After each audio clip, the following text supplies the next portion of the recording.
नमस्कार सांग मैंने चलते स्टार्ट करवा आज वीडियो आज आरटीओ कमरे मु कटक आसती आसु आसु मो दीदी घर को आसती दीदी घर मुझे कौन करुँच वीडियो लास्ट जाए देखते तो जानीपारे आसी मो दीदी घर खाइबा मुझे देखा मुझे कौन खाऊँ दही पखाड़ आलू भर्ता आंब खटा पाचिला आंब काकुड़ी शाग भजा डालमा मिक्सचर राई आंब तू कौन खाऊ आंब केमती खाऊ केमती पखाड़ खाइबू खाऊ ना तार आसती भात डालमा से भात डालमा खाइब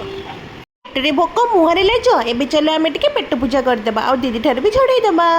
यहाँ हूँ मोर फेवरेट कॉफी स्टॉल जोटा कि अच्छे स्टाडियम से कॉफी पी सारा मो सांग को देखा करने को आसली एक्चुअली ये मो सांग नुहे मो ये मो जूनियरटा जी कि मो बहुत ही क्लोज हाय कह दिया तापर आम आम पेट पूजा कर घर को पलि आसलु आशा कर वीडियो भल लगी प्लीज जो मैंने सब्सक्राइब करना जल्दी जल्दी सब्सक्राइब कर दिखाँ जय जगन्नाथ।